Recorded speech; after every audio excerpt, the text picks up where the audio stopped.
akubariki ndugu. It's a grand privilege to be back again tonight in the house of the Lord. Ni majaliwa makubwa kurudi tena usiku wa leo katika nyumba ya Bwana, kutumika pamoja nawe ndugu na dada katika imani moja ya thamani ya Bwana Yesu.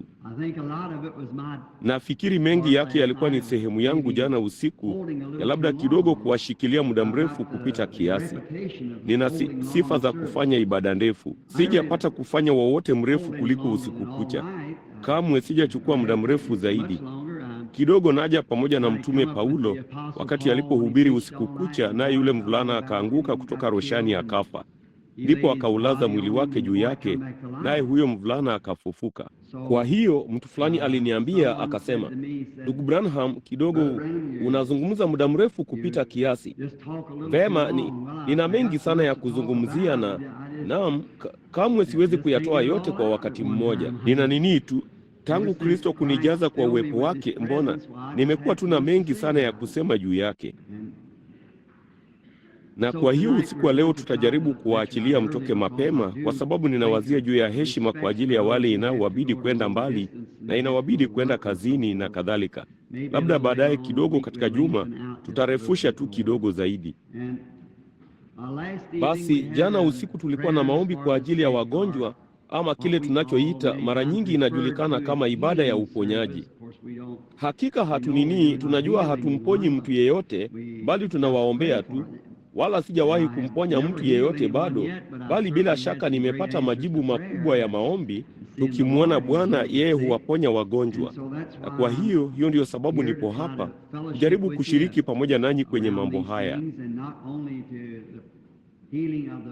Wala si kwa kuponywa kwa mwili tu, bali kuponywa kwa nafsi pia, ambako ni muhimu sana kuliko kuponywa kwa mwili. Sasa inawezekana kwamba kama ukiishi muda mrefu kutosha utakuwa mgonjwa tena, kwa sababu ugonjwa, Biblia ilisema mateso ya mwenye haki ni mengi, bali Mungu humkomboa nayo yote. Kwa hiyo tunayo mateso mengi yaliyoahidiwa, bali ukombozi kutoka kwayo. Katika majadiliano wakati marehemu Jack Coe, huenda wengi walimfahamu. Yeye alikuwa rafiki yangu msiri sana. Niliwazia sana juu ya ndugu Jack.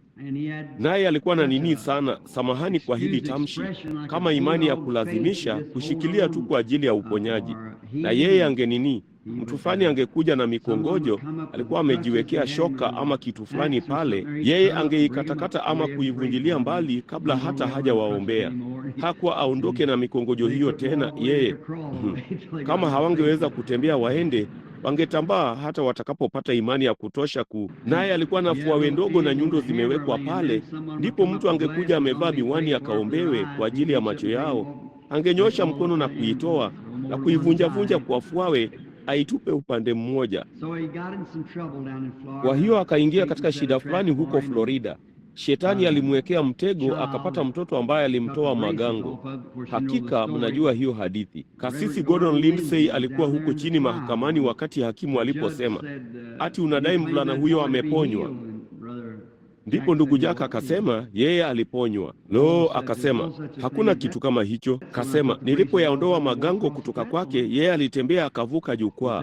Alisema aliponywa. Kasema sasa kama unaweza kutoa andiko moja ambapo Mungu aliwahi kufanya kitu kama hicho, angeponywa hapa ama kitu fulani, nao utadumu tu dakika moja, mbona niko radhi kuifutilia mbali. Ndugu Lindsay akasimama, kasema ninaweza kutoa andiko. Kasema hebu tulisikie. Kasema usiku mmoja kwenye bahari yenye tufani, Yesu alimwambia Petro, alikuja kwake akitembea juu ya maji.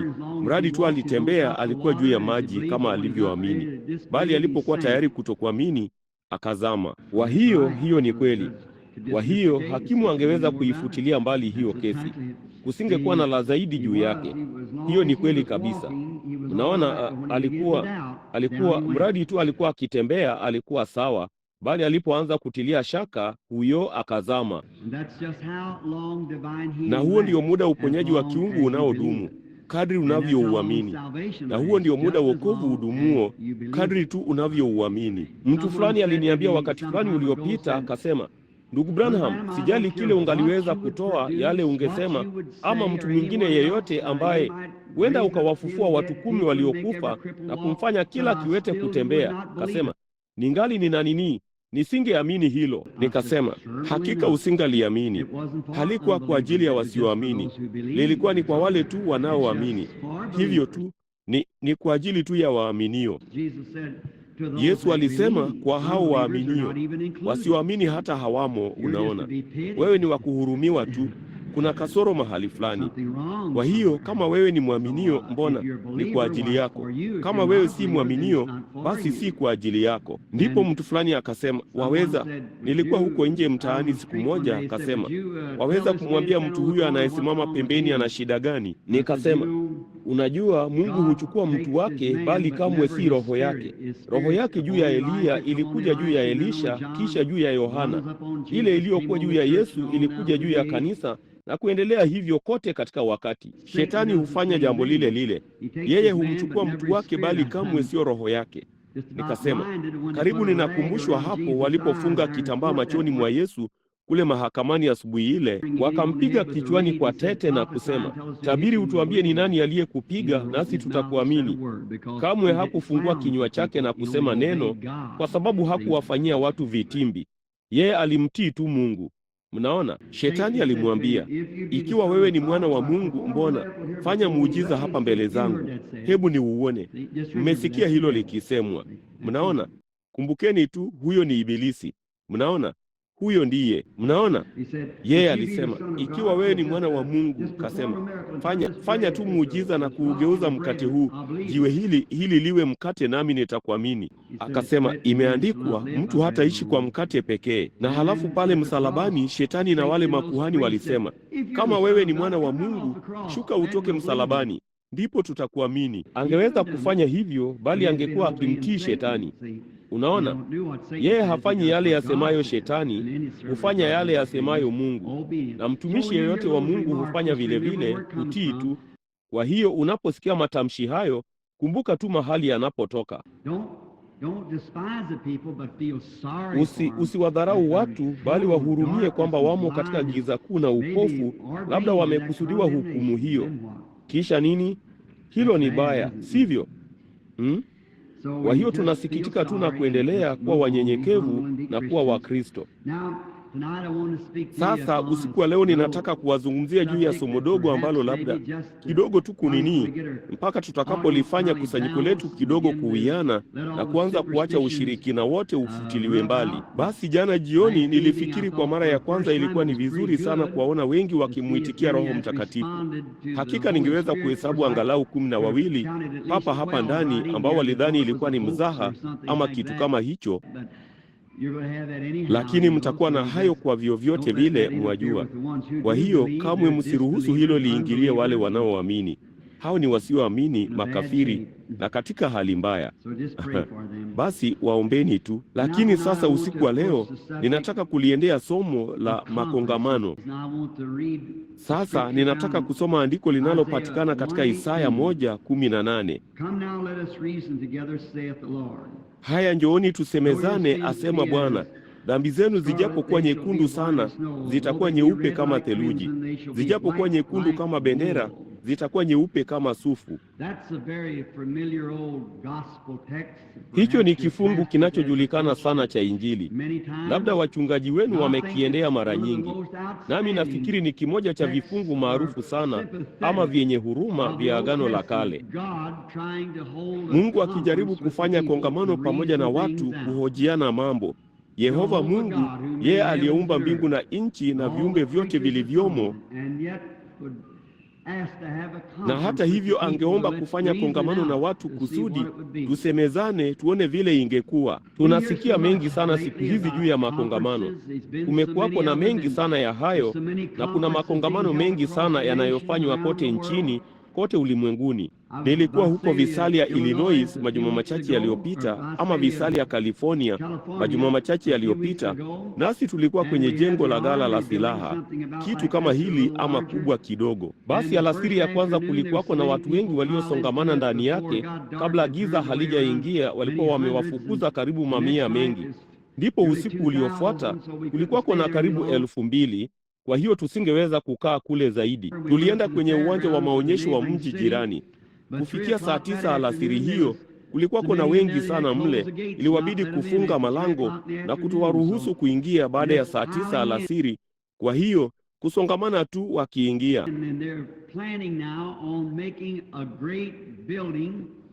Nao wanajiandaa sasa kujenga jengo kuu kwenye mji mwingine jirani kwa ajili ya kusanyiko kubwa, jumba kuu la mikutano la manispaa. Nami ninasahau itagharimu milioni ngapi za dola, nyingi sana, ningesema labda dola milioni 25, 30. Nao walisema, ama walilitangaza kwenye redio na kwenye magazeti ya kwamba katika muda wa miaka 2 wangelipia hata na zaidi jengo hilo kwa makongamano pekee. Na kwa kuwa walikuwa wakitaka kupapata mahali hapa pakuu ambapo vilabu vingi vikuu na kadhalika ambavyo hufanya makongamano yao na vyama na kadhalika vilikuwa tayari, walikuwa wakijaribu kujiwekea nafasi kwa miaka kadhaa awali, ikiuletea huo mji pesa za watu wanaoingia mjini kwa ajili ya makongamano haya na mikutano na kadhalika. Tunaona ya kwamba kuna kukusanyika kwingi sana katika siku hizi za mwisho zaidi ya ilivyokuwa. Nami nafikiri wakati umewadia kwa ajili ya watu wa Mungu kuanza kukutana zaidi. Haya, njooni tusemezane, asema Mungu. Mnaona, nafikiri wakati umewadia kwa makanisa kuja pamoja, tofauti zetu ziraruliwe mbali na nini zetu, tukusanyike pamoja tukiwa mmoja. Yesu aliomba ya kwamba tupate kuwa mmoja. Hivi watu wote watajua ya kwamba ninyi ni wanafunzi wangu mkipendana mmoja kwa mwingine. Nao wakati umewadia, nafikiri katika wakati huu, kwamba inatupasa kuwa tukikusanyika pamoja na kuwa mmoja zaidi, kwa kuwa hatujagawanyika. Tunayo mawazo tofauti, kama tu vile alama zetu za vidole gumba zisivyofanana na shauku zetu za chakula labda hazingekuwa sawa, lakini hata hivyo kimsingi sisi ni wanadamu. Na hivyo ndivyo ilivyo katika Ukristo. Tofauti zetu za madhehebu yetu, hata hivyo tu mmoja. Sisi ni mmoja kwa kuwa tu watoto wa Mungu waliozaliwa kwa Roho wake, tukaoshwa katika damu yake. Na hiyo ndiyo sababu tuko hapa usiku wa leo, ni katika kongamano. Haya ni makongamano ambamo sisi hukusanyika. Tumekuwa nayo nchini kitaifa, hapa katika vita vya mwisho vya dunia. Wengi wenu watu wa rika yangu na wenye umri mdogo zaidi wanaweza kukumbuka vita vya pili vya dunia, wakati walipokuwa na makongamano. Tunashangaa makongamano ni kitu gani, ni ya nini? Hata hivyo ni kwa ajili ili wao wapate kuchukua kundi lenye akili kuliko yote na kukusanyika na kujaribu kupata mbinu za kufanya jambo fulani. Yanafanywa kwa kawaida wakati wa hali ya hatari, ndipo wanapofanyiza makongamano pamoja wakati wa hali ya hatari. Ingekuwa ni wakati mzuri sana kufanya moja katika kanisa la dunia nzima la Mungu aliye hai, sivyo? Kwa sababu ya hali ya hatari inayotukabili, ukomunisti na mambo yote, itikadi za ulimwengu. Kanisa linapoa. Basi ni wakati wa sisi kuja pamoja na kusemezana, kupatana juu ya mambo haya. Sasa waliliita moja ya makongamano ya ulimwengu wakuu wanne. Wengi wenu mnakumbuka hilo, wakati zile milki za wakuu wanne zilipokutana. Mpendwa wetu mwenyewe Dwight Eisenhower, rais wetu, na halafu pia Churchill, na hizo milki zingine kuu za ulimwengu zilipofanyiza lile kongamano la wakuu wanne, kulikuwako na hali ya hatari.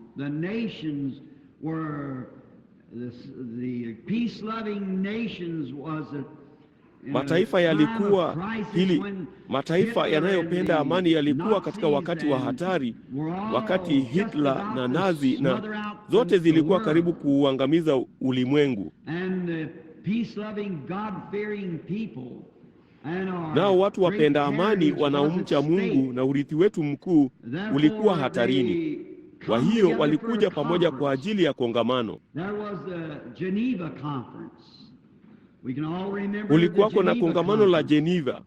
Sote tunaweza kukumbuka kongamano la Geneva na pia kongamano la Paris na jinsi ambavyo wanafanya hivyo.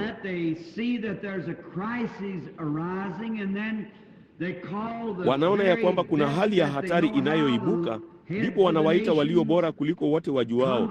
Viongozi wa mataifa wanakusanyika na kusemezana wao kwa wao yale watakayofanya. Wanachagua mahali fulani na mahali ambapo panavutia.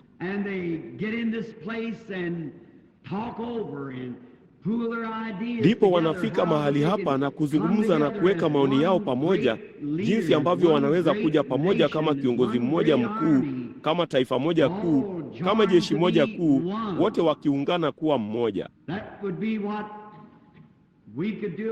Hiyo ingekuwa ni vile tungefanya jambo kuu kama kanisa lote lililokombolewa la Mungu lingeungana pamoja na kufanya jambo lile lile.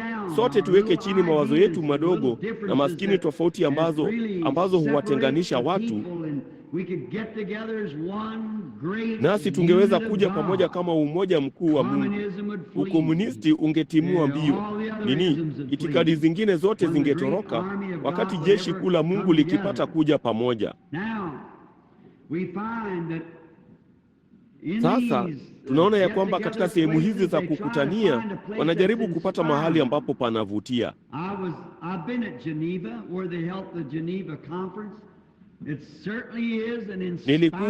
Nimekuwa Geneva ambako walifanyia kongamano la Geneva. Hakika ni mahali panapovutia. Kuna kitu fulani kuhusu mahali ulipo, hali zinazokuzunguka zinazoumba mazingira, panakusaidia sana. Ninaweza kuwazia juu ya nyakati kuu sana za maisha yangu. Mimi ni mtu anayependa mambo ya nje. Ni kwenda huko nje milimani na kuangalia kutua kwa jua, kusikiliza mlio wa wanyama mwitu, kuwasikia ndege.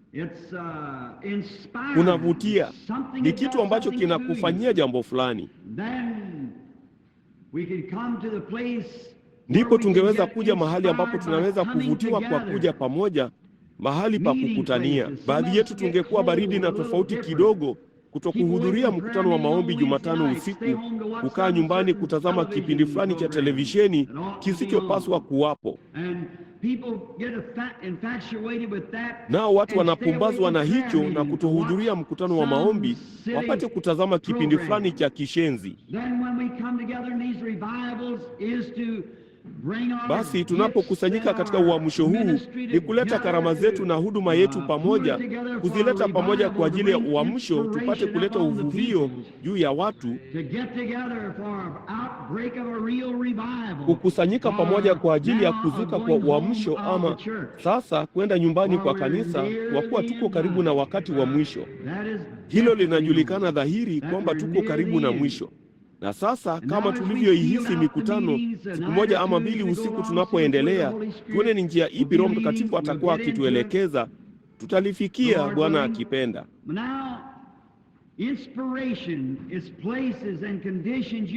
Lakini sasa uvutio ni mahali na mazingira unayoweza kuingia ndani yake, lakini kuvutiwa.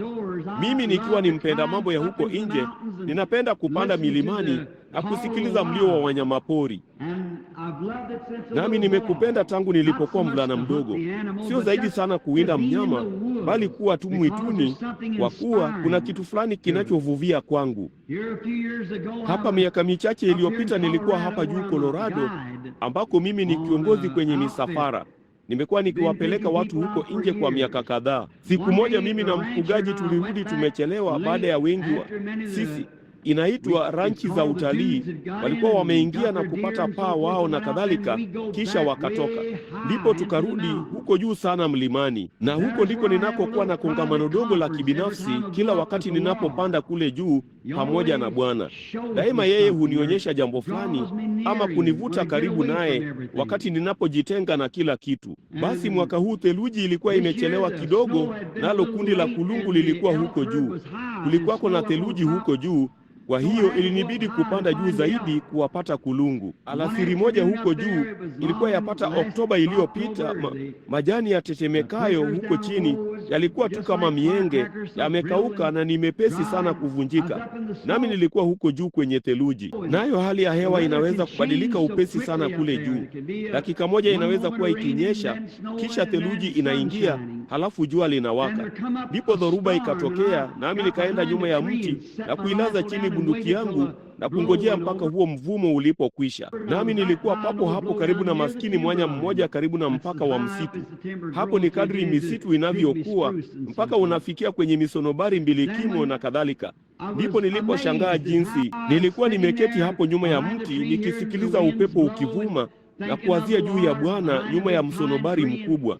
Ndipo baada ya kitambo kidogo dhoruba ikapungua. Nikasimama nikaangalia pande zote, nalo lile kundi kubwa la kulungu nililokuwa nikijaribu kulifikia lilikuwa limetenganishwa wakati wa hiyo dhoruba, nami ningeweza kuwasikia hao dume wakubwa wakilia. Lo, kuna kitu fulani kulihusu ambacho kinatia kitu kilicho hai ndani yako. Kuwasikia jamaa hao wakilia, ninawaheshimu sana.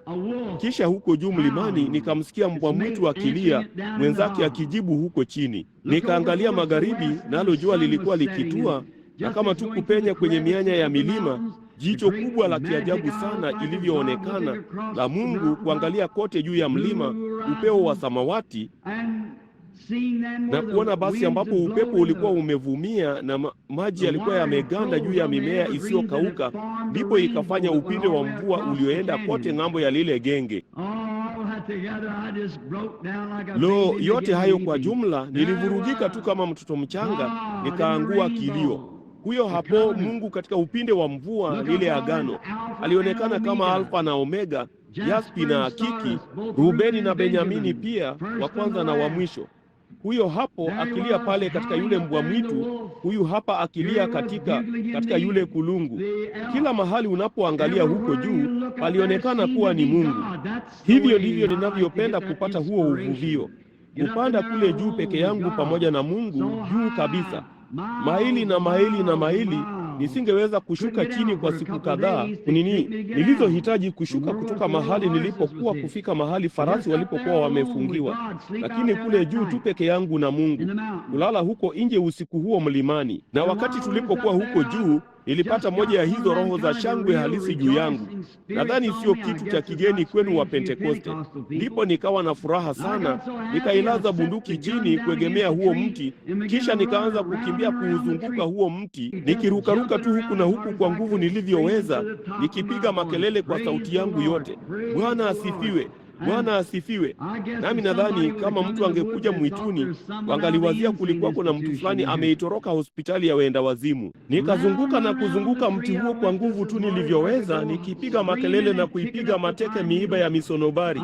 Ilinibidi kutoa mvuke mahali fulani, la sivyo ningalipasuka. Ilikuwa ni nini tu, nilikuwa tu nikiwa na wakati mzuri sana, maana nilikuwa moja kwa moja mbele za Mungu, nikifanya kongamano pamoja naye, nikizungumza tu jinsi wewe ulivyo mkuu, jinsi wewe ulivyo mkuu. Wewe hapo kila mahali, huko angani, kwenye jicho la kiajabu la jua, ikiangalia huku na huku kote duniani. Wewe huyo hapo katika upinde wa mvua.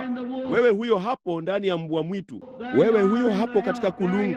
Wewe huyo hapo katika upepo, kuzisikia zikivuma kupitia kwenye hiyo misonobari, kana kwamba kusema, Adamu uko wapi? Unaona, nikienda pande zote, uvuvio, kongamano halisi na la kweli nikilifanya na Mungu. Ndipo mara nikakatizwa, wala sipendi kukatizwa katika nyakati kama hizo. Kwa hiyo ninapenda tu kupaza sauti mpaka nitosheke kabisa. Ndipo nikaangalia huko juu, na kulikuwako na maskini kuchakulo mdogo wa misonobari. Lo, yeye ni maskini muhuni mdogo, yapata urefu huu. Ndiye polisi mwenye koti la buluu wa mwituni, naye ataogopesha kila kitu nchini, nao wote humsikiliza, kwa kuwa siku zote yuko tayari kupayukia kitu fulani. Akaruka juu ya kisiki cha kale ama gogo kule, akaniangalia na kuanza kubweka kwa nguvu tu alivyoweza, kwe. Nami nikawazia, vema, kwani jamaa huyu mdogo ana shida gani? Nikasema, kwani hupendi hilo? Nikasema, hebu angalia hili basi. Ndipo nikazunguka na kuzunguka na kuzunguka na kuzunguka huo mti tena, naye akaendelea tu kupayuka zaidi. Nikasema, mimi ninamsifu muumba wangu, ewe jamaa mdogo. Nikasema, nina wakati mzuri pamoja naye, tunafanya kongamano hapa. Nilimwambia ya kwamba nilikuwa mtupu na yeye ananijaza. Unaona, hivi ndivyo mambo yaendavyo. Basi nikazunguka na kuzunguka na kuzunguka huo mti tena. Ndipo ikatokea nikaona maskini jamaa huyo hakuwa akiniangalia sana, kwa kuwa aliendelea kukigeuza maskini kichwa chake upande, maskini jicho lake limetokeza shavuni, karibu limetokeza, akiangalia chini namna hii. Vema, nikasimama nami nikawazia, sasa ni kitu gani kinachonikatiza? Ndipo nikaangalia chini kwenye huo mwanya. Kumbe kwenye wakati wa dhoruba, tai mkubwa alikuwa amelazimika kushuka kichakani ambapo miti ilikuwa imeshikana, na miaka kadhaa hapo kabla ilikuwa imeshushwa chini. Naye alikuwa akimlilia ama kumgombanisha tai huyu, naye huyo tai mkubwa alikuwa akitambaa kutoka chini ya kichaka hiki. Ndipo akaniangalia na kuruka juu ya lile gogo, nami nikawazia, vema, sasa kuna nini cha kiungu sana kukuhusu wewe? Nami nikamwangalia namna hiyo, nami nikawazia, vema, Mungu, kwa nini ukaniacha nikome kukuabudu wewe na kupaza sauti kumtazama tu maskini yule tai? Vema, tai, Mungu hujifananisha mwenyewe na tai, na yeye huwaita manabii wake tai, kwa sababu tai anaweza kuruka juu zaidi kuliko ndege mwingine yeyote aliyepo. Hakuna kitu kinachoweza kumfuata. Kama koho angejaribu kumfuata, angevunjika hewani. Na hiyo ni kweli. Yeye ni vema, yeye ana jicho hata anaweza kuona akisha kufika kule juu. Hiyo ndio sababu ninasema mtu yeyote anayeruka juu, ruka tu juu kadri unavyoweza kuishi, wajua. Hivyo tu, kwa sababu inafaa nini kwako kupanda juu endapo huwezi kuona kitu wakati ukiwa huko juu? Haifai kitu. Kwa hiyo yeye anapanda kule juu, naye una jicho hata anaweza kuona vitu vilivyo mbali sana kabla havijafika huku. Na hiyo ndiyo sababu Mungu aliwafananisha tai na manabii wake, ama manabii wake na tai, na yeye akajiita mwenyewe Yehova Tai. Kwa hiyo nasi ni wanatai. Sasa kuna tofauti kubwa kati ya tai na kuku. Wote wawili ni ndege, bali mmoja wao ni wa ardhini na huyo mwingine ni wa mbinguni. Kwa hiyo ni tofauti kubwa sana, ila tu wao ni kama binamu ama kitu fulani. Kwa hiyo kama kuku hawezi kuiondoa miguu yake ardhini, usijali, yeye ni kuku tu kwanza, wajua. Kamwe hatafika kule juu na kujua yale tai ajuayo, ambaye anaweza kuruka huko mbinguni. Kwa hiyo nilimwangalia jamaa huyu wakati akiketi pale na macho yake makubwa mno ya kijivu akiniangalia, nami nikawaza, vema, kuna jambo moja ninalopenda kumhusu. Haogopi, nami nachukia muoga. Vivyo hivyo Mungu pia. Kwa hiyo mtu anayeogopa baada ya kuponywa kushuhudia hilo, mtu ambaye Mungu amemwokoa kisha anaona aibu kumwambia mtu fulani ya kwamba ameokoka na kujazwa na Roho Mtakatifu, sina matumaini makubwa katika uokovu wake. Kwa hiyo wakati unapoupata kweli, unataka kumwambia kila mtu. Kamwe huwezi kutulia. Kile kanisa linachohitaji ni Roho Mtakatifu zaidi na moto ndani yake unaoliendesha kanisa. Inahitaji moto kuliendesha kanisa. Kwa hiyo maskini jamaa huyu nilimwangalia kwa dakika chache, na baada ya kitambo kidogo akisha kuona ya kwamba nilikuwa nikipendezwa naye, nikamwambia, hey, unajua ningeweza kukupiga risasi kabla hujaondoka kwenye gogo hilo. Kuona tu kama alikuwa akiniogopa. Hakuogopa, aliketi tu pale. Ndipo nikaona, ni kitu gani kinachokufanya ujiamini sana hivi? Niliona aliendelea kuyasongesha mabawa yake, akihisi tu kama manyoya yote yalikuwa katika hali nzuri. Maana alikuwa na matumaini makubwa katika mabawa hayo, naye alijua ya kwamba angekuwa ameingia humo msituni kabla sijaweza kuigusa bunduki hiyo. Basi hapo nikapata somo.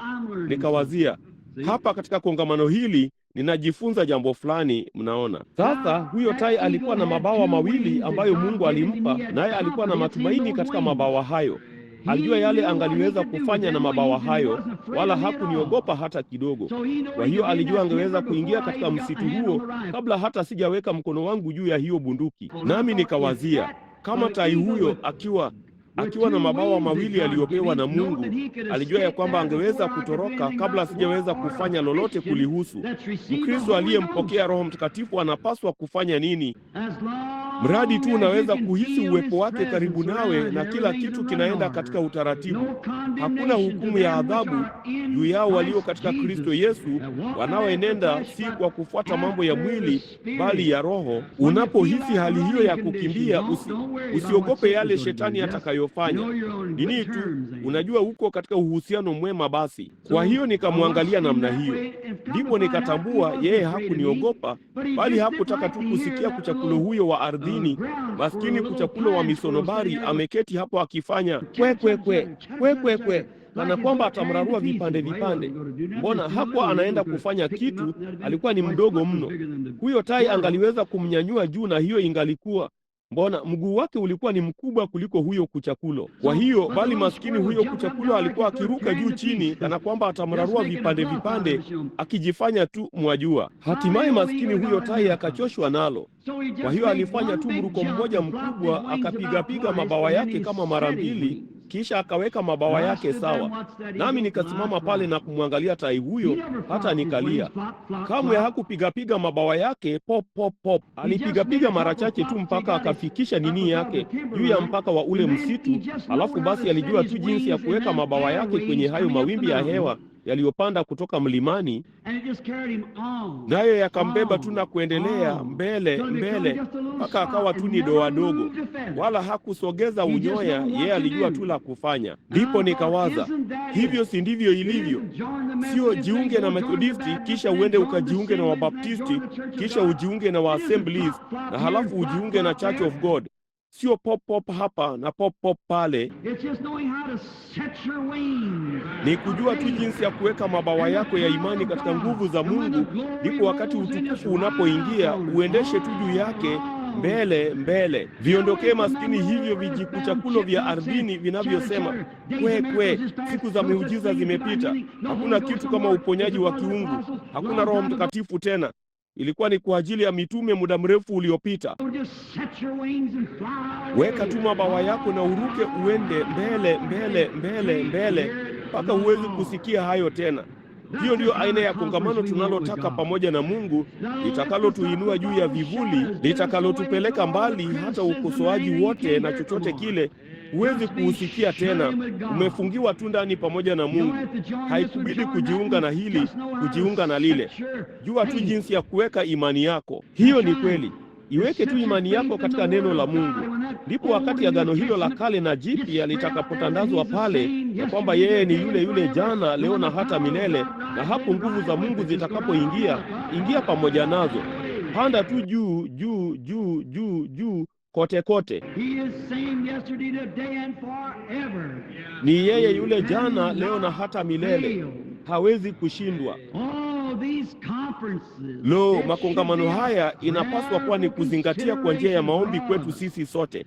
Haitupasi kuacha tu moja lifanyike pasipo kuliombea, kimataifa na kikanisa pia, na chochote kile. Inatupasa kuomba siku zote.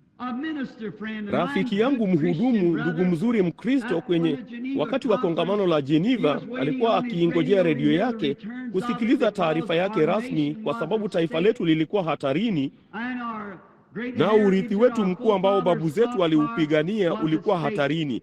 Naye alikuwa ni mtu mwema, mzuri, mwenye haki. Alikuwa ameketi akisikiliza. Mtu fulani akabisha mlangoni pake, mhuni mamboleo, akiwa na ndevu zake mchafu. Inawezekanaje kwamba watoto wa Kimarekani waendee upuzi kama huo kisha watoke huko nje? Akabisha mlangoni, naye akasema, Bwana, nipo hapa kuuza mashairi yangu na nyimbo zangu. Akasema, wala hawatanisikia. Kisha akasema, hawatanisikiliza. Nao wananiambia wewe ni mtu aliyeshawishiwa, mtu mwenye ushawishi mjini. Akasema, mtu mwema, ingia uketi chini kwa dakika moja tu, ninasikiliza taarifa maalum.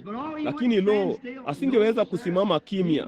La, Bwana, yeye labda hiyo ilikuwa ni muhimu sana kuliko taarifa ya taifa. Na hivyo ndivyo wengi sana wa wafuasi wa kanisa wanavyofanya siku hizi. Mambo hayo madogo ya kijinga yanayotukia miongoni mwa watu ni muhimu kuliko kanisa halisi la Mungu aliye hai.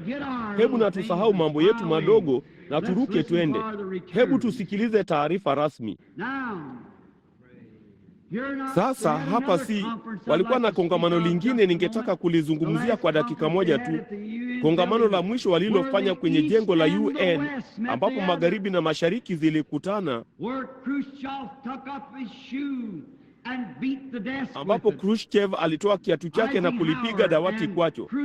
Eisenhower na Khrushchev walikutana, Eisenhower akiwakilisha ule ulimwengu tano huru, naye Khrushchev ulimwengu wa komunisti ya mashariki. Nalo hilo halikutambulikana na watu wengi, hawakuliombea. Lakini kama ilitokea uliona ya kwamba hilo lilikuwa ni jibu la moja kwa moja, na unabii wa moja kwa moja ukitimizwa wakati huo. Ulikuwa ni unabii wa moja kwa moja. Mashariki na magharibi zilikuwa zimetimiza vile hasa alivyosema Danieli, ya kwamba pale falme 10 zingekuwako, zisingechanganyikana kama vile chuma na udongo visingechanganyikana. Nalo neno Khrushchev katika Urusi linamaanisha udongo. Neno Eisenhower katika Kiingereza linamaanisha chuma. Nazo chuma na udongo zisingeweza kupatana. Lo, tunapoyaona mambo haya yakikaribia, inatupasa kwa magotini mwetu tukilia, Bwana Yesu, tufanyie jambo fulani mara moja.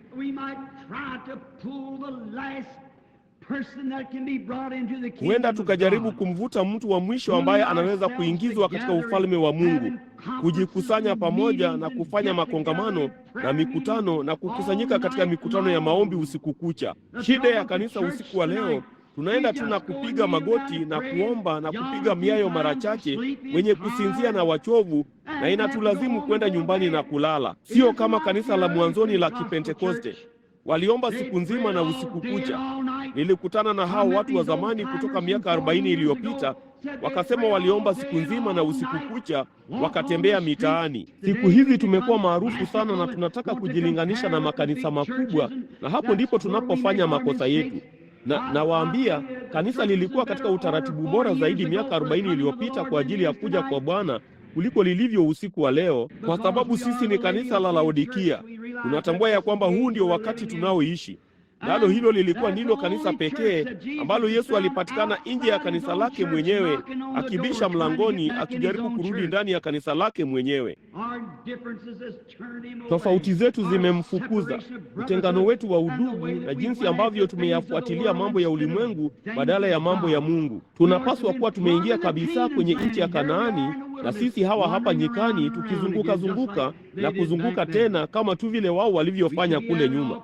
Tunapaswa kuwa na kila namna ya karama, ishara na maajabu makanisani mwetu. Badala ya hayo, Mungu anaweza akainua kitu fulani, halafu sisi sote tunakiogopa sana na kuondoka na kusema hatuelewi mambo haya. Unafikiri walifanya nini kwenye nyika hilo kwa muda wa miaka 40, wakitembea huku na huku na kurudi kwenye maskini eneo lile lile?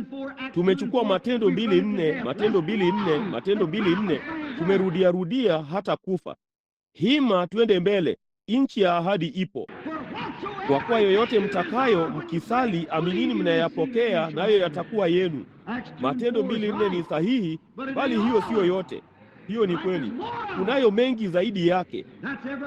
Hiyo ni kila ahadi katika Biblia ni yetu, imetolewa kwetu na Bwana Yesu, na mkono wake mkuu wenye nguvu unaoshikilia wakati ili tuweze kuimiliki nchi ambayo tumepewa. Bila shaka makongamano. Wakati ulimwengu unapokuwa na kongamano, nao wanakutana pamoja, wanafanya nini? Kwa kawaida hunywa whisky na kokteli na kunywa na kudanganya na kusema uongo na kudanganyana. Wanafanya kila namna ya mipango mbalimbali na kadhalika, wakiwa na kisu nyuma yao, kama vile Biblia ilivyosema wangefanya. Lakini inakuwaje wakati Mungu anapofanya kongamano? Watu hufunga na kuomba na kungojea maagizo, kisha wanasonga mbele. Tumekuwa tukizungumza sasa juu ya kongamano la ulimwengu, kongamano la taifa. Kunayo mengi tungeweza kuwazia, bali hebu tuwazie baadhi ya makongamano aliyokuwa nayo Mungu. Hebu tujikumbushe baadhi ya hayo. Hebu tuwazie juu ya kongamano la kwanza ambalo Mungu alipata kufanya wakati hali ya hatari ya kwanza ilipotokea. Tutaliita kongamano la Edeni. Hiyo ilikuwa ndio hali ya hatari ya kwanza, wakati neno lilipofika mbinguni ya kwamba mwana wa Mungu na binti yake, watoto wake aliowaweka katika Edeni, walikuwa wamepoteza mahali pao katika neema, nao walikuwa wamemwacha Mungu, na walikuwa wamerudi nyuma na wako uchi. mbingu zisingeweza kumshikilia zaidi. Alishuka duniani akitembea huku na huku katika bustani akipaza sauti, Adamu, Adamu, uko wapi? Mwanadamu alionyesha kweli kile alichofanyizwa kwacho papo hapo. Badala ya kumjia Mungu na kusema, nimekosea Baba, nimefanya makosa, yeye alijificha na kujifunika katika majani ya mtini. Hivyo ndivyo mwanadamu anavyojaribu kufanya siku hizi. Badala ya kutoka na kusema yeye ni asiyeamini, atajaribu kusema mimi ni Mpresbiteri, Mbaptisti, Methodisti, Mlutheri ama kitu kingine. Badala ya kujifunika katika haki ya Mungu na kukiri dhambi zake kwamba amekosea na asiyeamini, yeye hujaribu kujificha nyuma ya theolojia fulani ya kanisa. Toka nyuma yake Adamu, ewe asiyeamini. Angalia, hivyo ndivyo yeye hufanya hata hivyo. Pia angalia, Mungu kamwe hakumtuma malaika chini kumtafuta mtoto wake. Yeye alikuja mwenyewe. Hiyo ilikuwa ndiyo nini halisi. Sababu nafikiri siku hizi ya kwamba leo hii wakati wanapojaribu katika siku hizi za dini ya kisasa, siku hii wakati dini ya umma inaitawala nchi ikinyemelea katika madhehebu yote mbalimbali, wanajaribu kuondoa uungu wote wa Yesu Kristo na kumfanya mwanadamu tu. Sio muda mrefu uliopita nilikuwa nikizungumza na mwanamke fulani, akasema, ninazithamini jumbe zako ndugu Branham, bali unaweka mkazo mwingi sana juu ya Yesu. Unamjivunia kupita kiasi. Nikasema, kama ningalikuwa na ndimi milioni 10, nisingeweza kumjivunia yeye vya kutosha.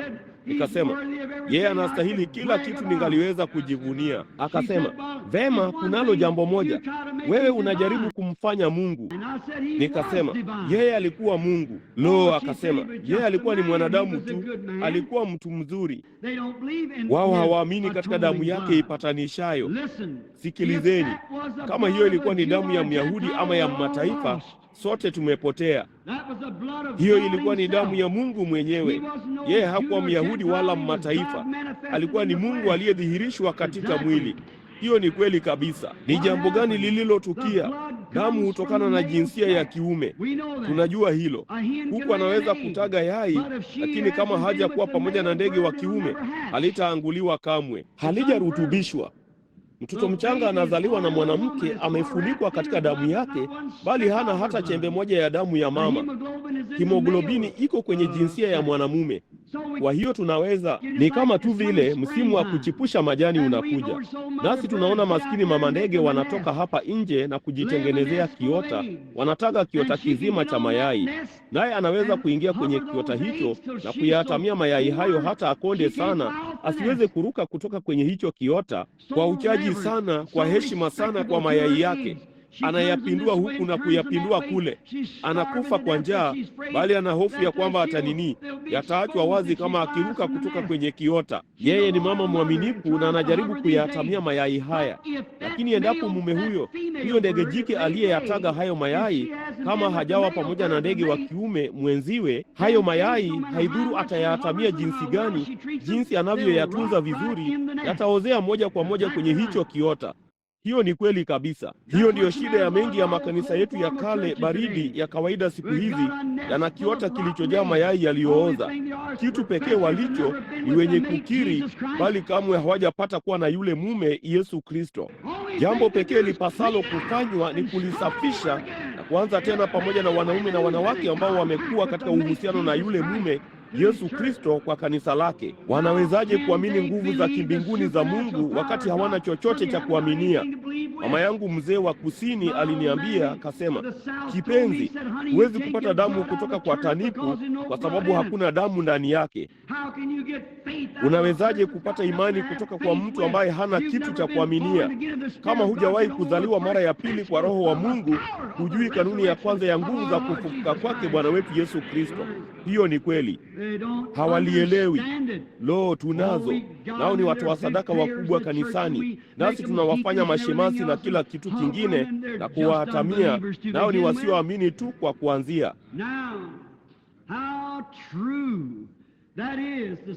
Sasa jinsi hilo lilivyo kweli, wana wakati wa kukaribiana, yule mwenzi. Sasa unapaswa kuwa ni wakati wa kukaribiana, wakati kanisa linapoingia katika uhusiano na Kristo na kupata imani halisi ya kweli ya Roho Mtakatifu.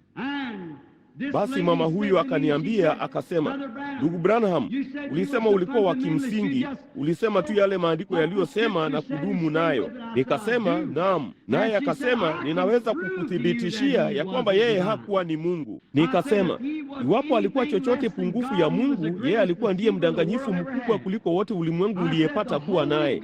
Nikasema, Roho Mtakatifu Mungu alimtia uvuli bikira, naye akaumba seli ya damu katika tumbo la uzazi. Seli hii ya damu ilikuwa ni mwana wa Mungu. Kupitia kwa damu hiyo tunalo ondoleo la dhambi. Mwanadamu hakujua chochote kumhusu mwanamke huyo. Yeye alisema, kamwe sikumjua mwanamume.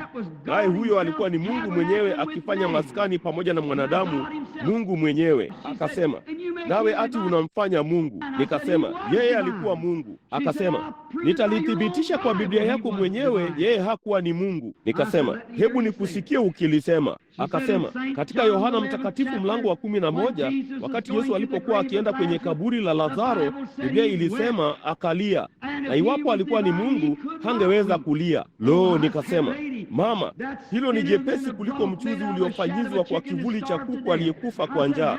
Nikasema, ungewezaje kuwekea msingi teolojia yoyote juu ya hilo? Nikasema, yeye alikuwa mwanadamu na Mungu pia. Hakuna mtu aliyemwona Mungu wakati wowote ila mwana pekee wa Baba amemfunua. Mungu alikuwa ndani ya Kristo akiupatanisha ulimwengu kwa nafsi yake. Kweli kabisa. Nikasema, ilikuwa ni kweli. Hapo aliposhuka kwenda kwenye kaburi la Lazaro, yeye alilia kama mwanadamu, bali wakati alipoyavuta maskini hayo mabega juu, akaangalia huko nje na kusema, Lazaro, njoo huku. Naye mtu aliyekuwa amekufa siku 4 akasimama kwa miguu yake na kuishi tena. Huyo alikuwa ni zaidi ya mwanadamu. Huyo alikuwa ni Mungu akizungumza kupitia mwana wake. Kweli, ilikuwa ni Mungu ndani yake. Yeye alikuwa ni mwanadamu wakati aliposhuka mlimani usiku huo akiwa na njaa, akitafuta chakula karibu na mti. Yeye alikuwa ni mwanadamu wakati aliposhikwa na njaa, bali hapo alipozichukua zile biskuti 5 na samaki 2 na kuwalisha watu 5,000. Huyo alikuwa ni zaidi ya mwanadamu. Huyo alikuwa ni Mungu yule aliyeweza kuumba. Sio samaki mwingine, bali samaki aliyepikwa. Sio ngano zaidi, bali mkate uliookwa. Yeye alikuwa ni Mungu muumba. Alikuwa ni mwanadamu amelala huko nje nyuma ya merikebu hiyo usiku huo, wakati pepo aliapo watamzamisha. Labda pepo 10,000 wa baharini walisema, tumempata amelala usingizi sasa, nasi tunaweza kumzamisha. Maskini merikebu hiyo ilirushwa kama kifuniko cha chupa katika dhoruba huko nje. Wakawazia, tumempata sasa. Yeye alikuwa ni mwanadamu wakati alipokuwa amelala usingizi, amechoka na kudhoofika kutokana na ibada yake, bali alipoweka mguu wake juu ya demani ya hiyo merikebu, akaangalia juu na kusema, amani, tulia.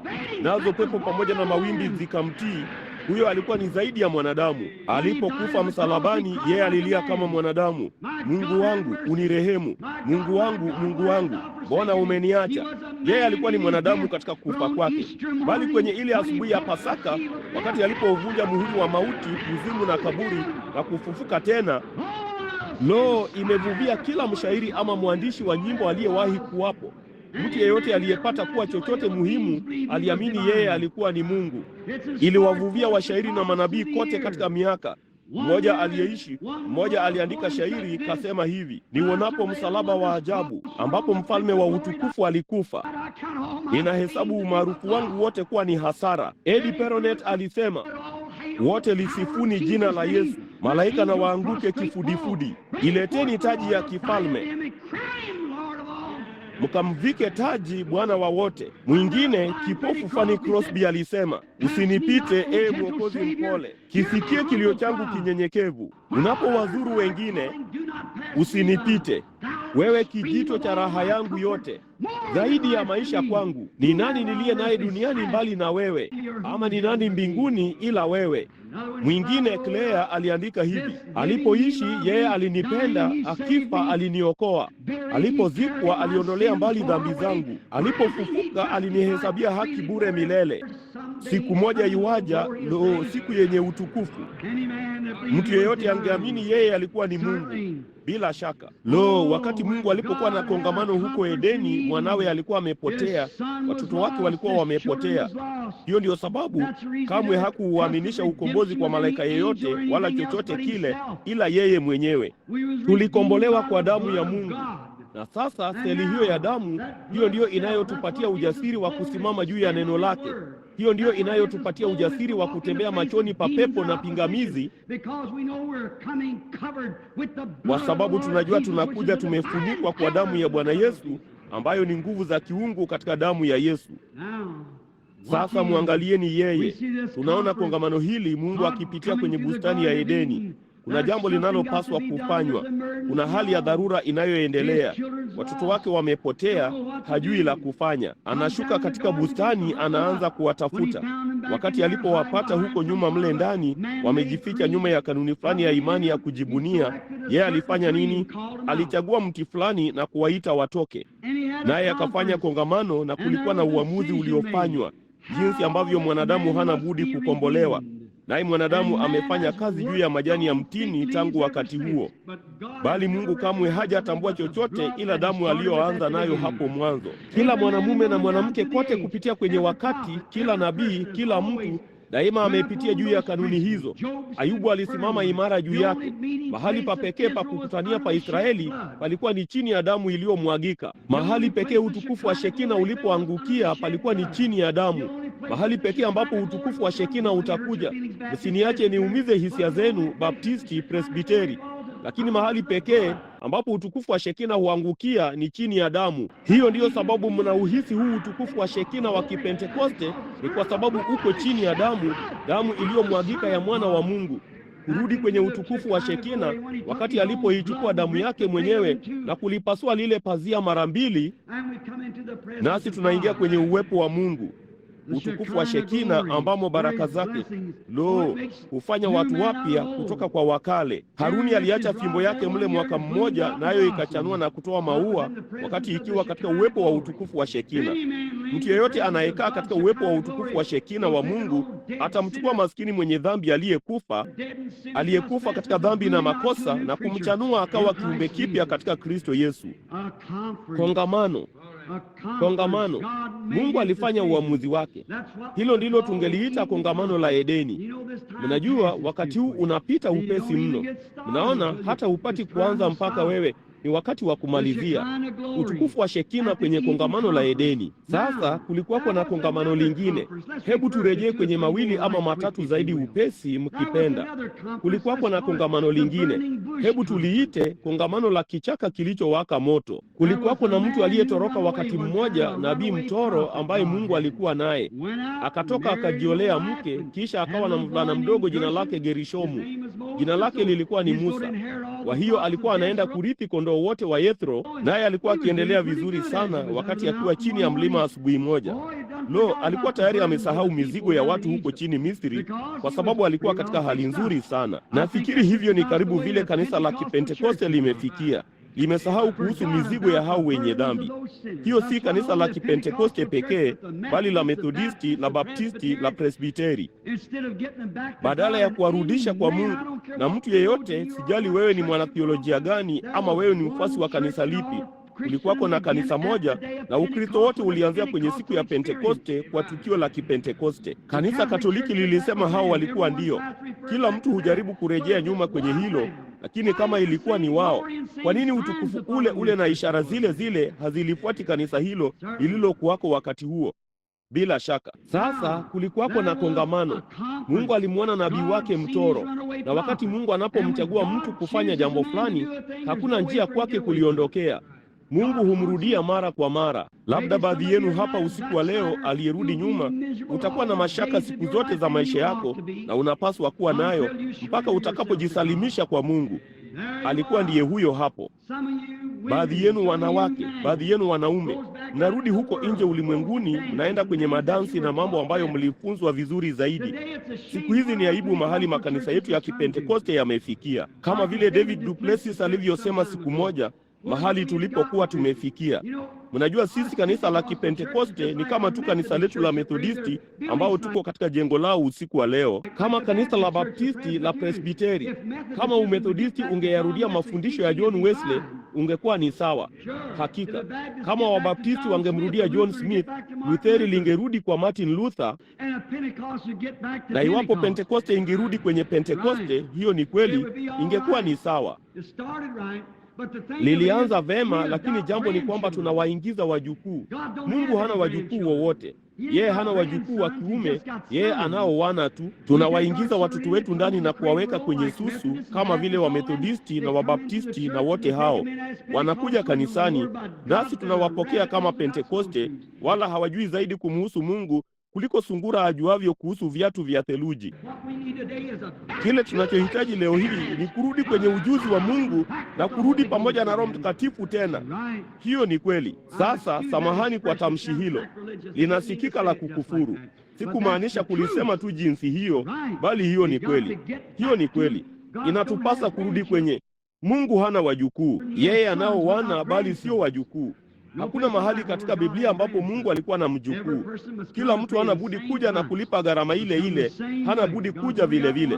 Mungu anayo njia moja tu, na hiyo ni Yesu, nawe huna budi kupitia njia hiyo. Pasipo na hiyo, hakuna njia ya kumfikia. Sasa tunaona ya kwamba Musa aliridhika vizuri sana.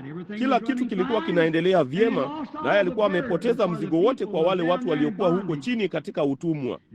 Basi siku moja Mungu akaamua ya kwamba angemwita, na kwa hiyo akachagua mahali, mti fulani. Na mahali Mungu anaposhukia kuna, kwa njia moja ama nyingine, daima kuna moto mwingi mahali alipo Mungu.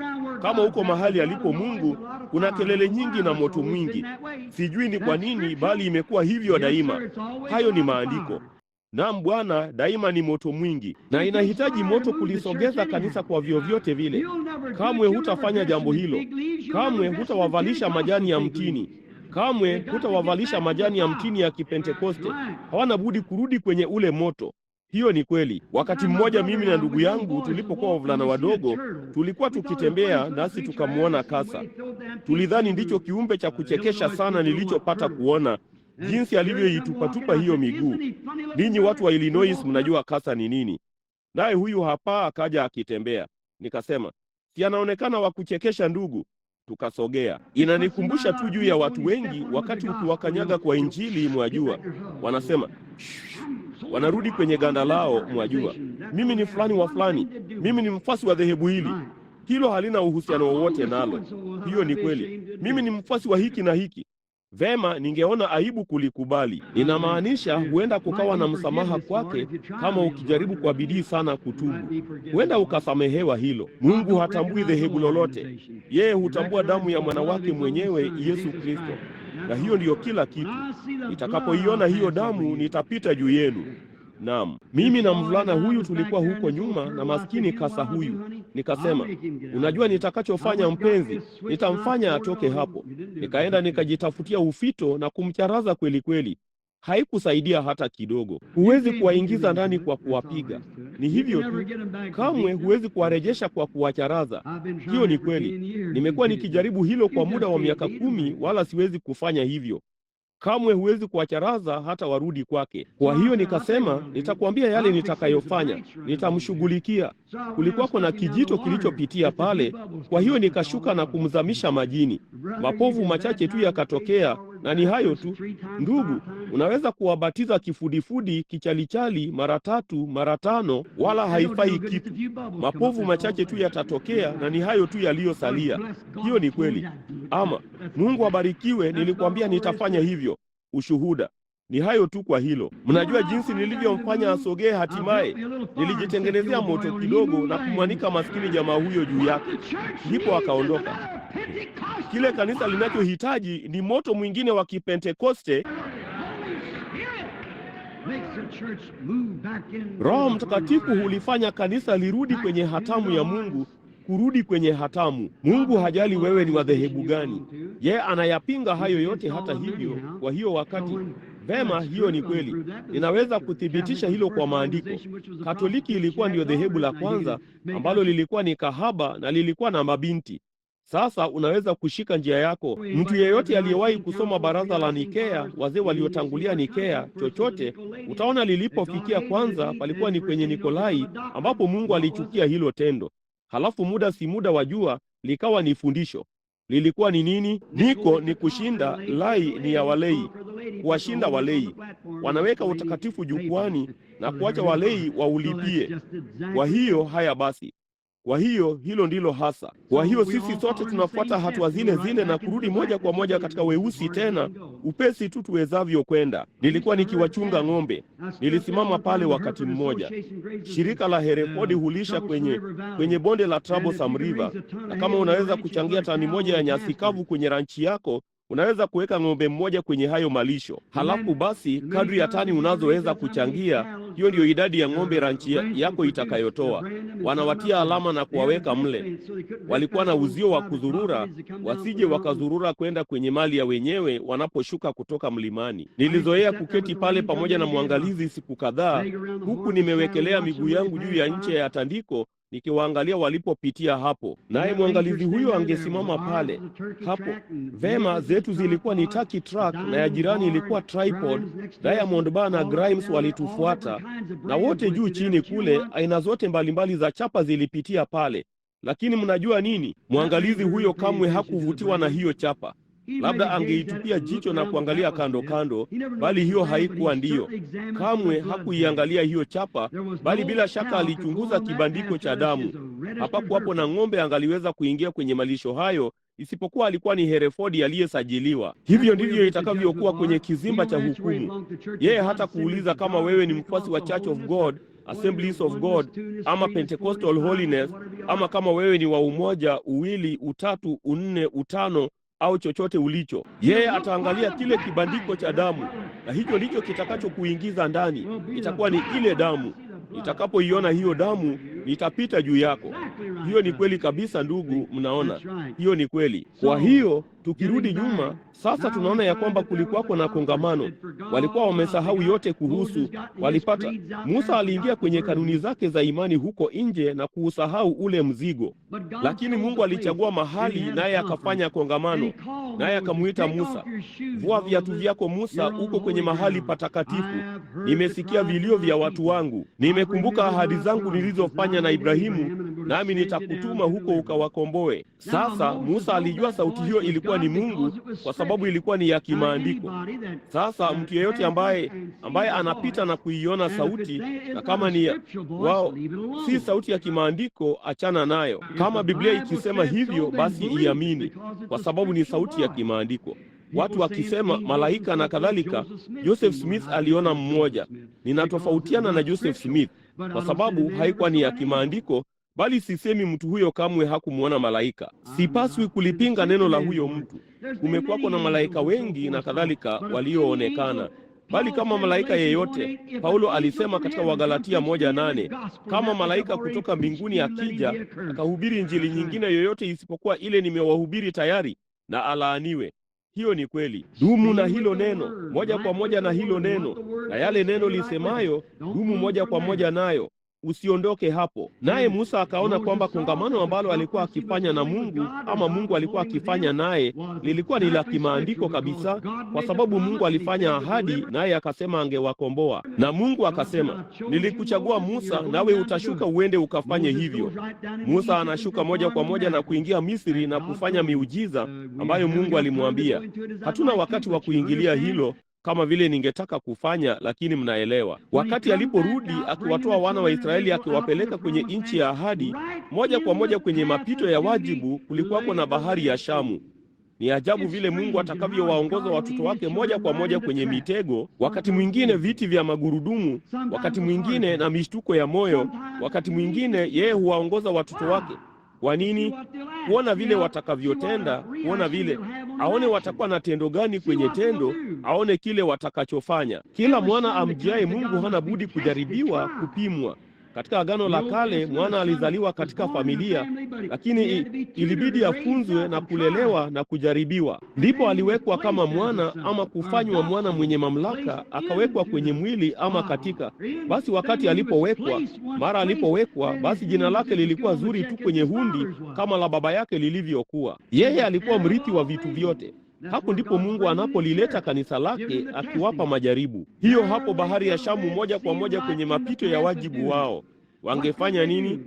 Sasa ilionekana kana kwamba maumbile yote yalikuwa yakiwalilia. Hapo lilikuwapo jeshi la Farao likija, yale magari.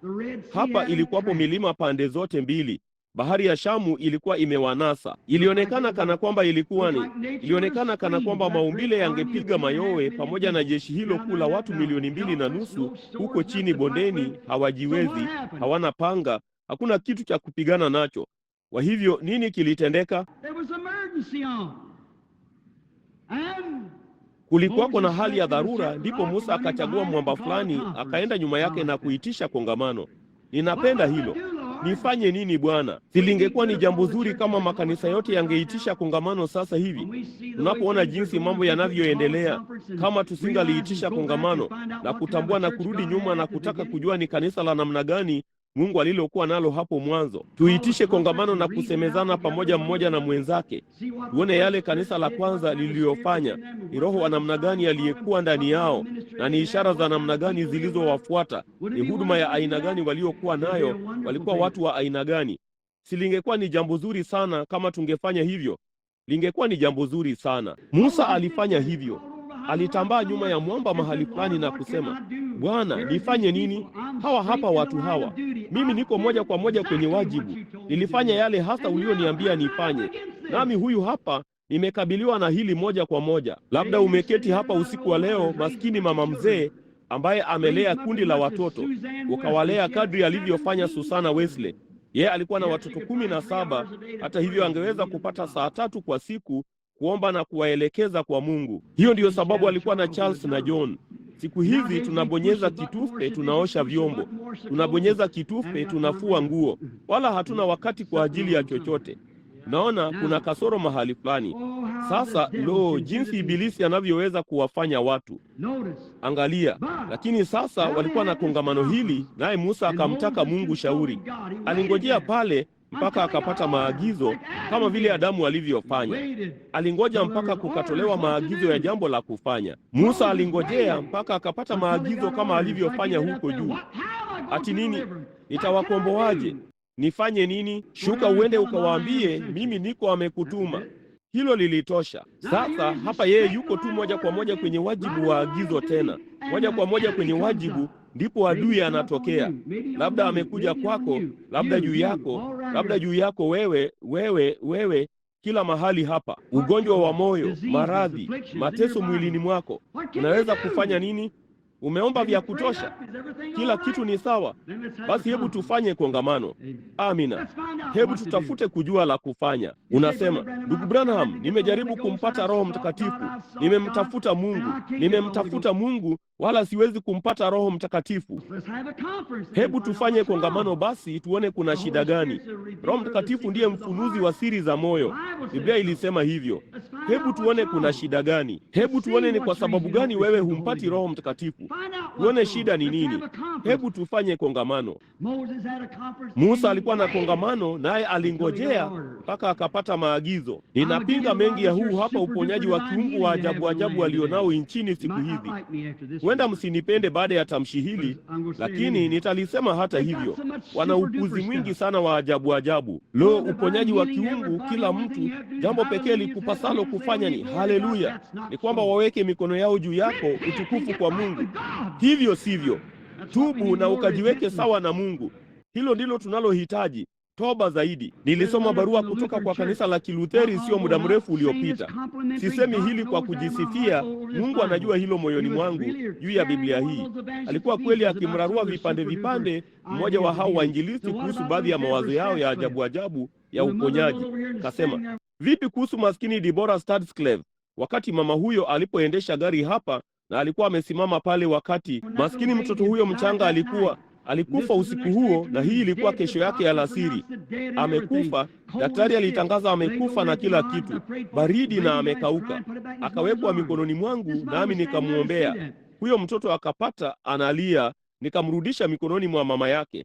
Mama huyu alikuwa amesimama pale kuona hilo. Yeye aliandika wakati mtoto wake mchanga aliposhikwa na ugonjwa huko Ujerumani, Bibi Stadscleve, Kapteni Julius Stadscleve, yeye ni rafiki wa Billy Graham, mmoja wa washirika wangu mkutanoni, aliandika kitabu hicho mnachokipata hapa sasa, Nabii Azuru Afrika.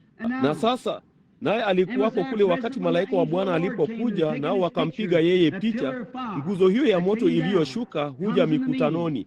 Yeye alipiga picha ya huyo, akayaona yote. Na kwa hiyo yeye, wakati mtoto wake mchanga alipokufa, maskini mama huyo asingepata amani yoyote. Akapiga simu kutoka Ujerumani, na shirika la ndege la jeshi la anga la Marekani ilikuwa linisafirishe kwa ndege hadi Ujerumani. Kasema, mtoto huyu mchanga anaweza kufufuliwa tena. Nikasema, hebu nione yale Bwana asemayo. Nami nikangojea na kungojea. Siku 2 zikapita. Huyo daktari alikuwa ni mzuri sana. Hata hawakunini. Walikuwa nao huko wakipiga makelele juu ya huyo mtoto na kupiga mayowe na kufanya makelele namna hiyo na kila kitu, bali hakuna uhai. Nikaendelea kungoja. Asubuhi moja Roho Mtakatifu akaniamsha na kusema, kamwe usiliguse hilo, usilikemee. Huo ni mkono wa Bwana. Nami nikawatumia ujumbe. Huyo mhudumu Mlutheri akasema, kwa nini hukungoja namna hiyo mpaka upate uamuzi dhahiri kutoka kwa Mungu? Ndipo unajua mahali unaposimama. Ngoja mpaka utakapokuwa na Bwana asema hivi, ndipo ujue mahali ulipo. Nywele kitu fulani kilienda kombo mahali fulani, kitu fulani kilienda. Hakika wanafanya hivyo sasa, wanasema ni kuumwa na kichwa. Vema ndugu, hakupaswi kuweko na kuumwa na kichwa nchini. Basi naam, ndiyo Bwana, kuna kasoro mahali fulani. Pia ilikuwa ni kosa kwa wanawake wa Pentekoste. Sijawa kwenye huduma ya Kipentekoste ila kwa muda mfupi tu, lakini ninaliona tu likikua polepole, likipanuka, likifanyika.